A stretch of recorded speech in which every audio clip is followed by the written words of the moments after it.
ஏன் லதா? என்ன கண்ணி கூப்பிட்டீங்களா? ஏன் லதா, விக்கிட்டு இருக்கேன்ல, கொஞ்சம் தண்ணி கொண்டாந்து தரலாம்ல? பார்த்துட்டு பார்க்காத மாதிரி போற. என்ன கண்ணி சாப்பிட உட்காந்து தண்ணி எடுத்துக்கிட்டு உட்காரணும்னு உங்களுக்கு தெரியாதா? குழந்தையா நீங்க? வேலை அசப்புல ரொம்ப பசியா இருந்தது, போட்டு கொண்டாந்துட்டேன். ஒரு கிளாஸ் தண்ணி தானே கேக்குறேன். வர வர நாத்தனார் மேல பயமே இல்லாம போச்சு. எப்ப பாரு எனக்கு எதனா வேலை சொல்லிக்கிட்டே இருக்கீங்க. காலையில அப்படிதான் டிவி ரிமோட்டை எடுத்து கொடுங்குறீங்க, ஃபேனோட சுவிட்சை போடுங்கிறீங்க, இப்ப என்னன்னா தண்ணி கொண்டாந்து கொடுன்னு கேக்குறீங்க.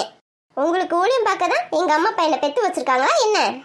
இதே மாதிரி பண்ணிக்கிட்டு இருந்தீங்க எங்க அண்ணன் கிட்ட சொன்னா அவ்வளவுதான் பாத்துக்கங்க. அப்புறம் சீக்கிரம் மூட்டை முடிச்ச கட்டிக்கிட்டு நீங்க உங்க அம்மா வீட்டுக்கு போக வேண்டிய நிலைமை வரும். அடி பாவி, ஒரு கிளாஸ் தண்ணி தானடி கேட்டேன், இதுக்கு போய் மூட்டை முடிச்ச கட்டுற அளவுக்கு பேசிக்கிட்டு இருக்காளே.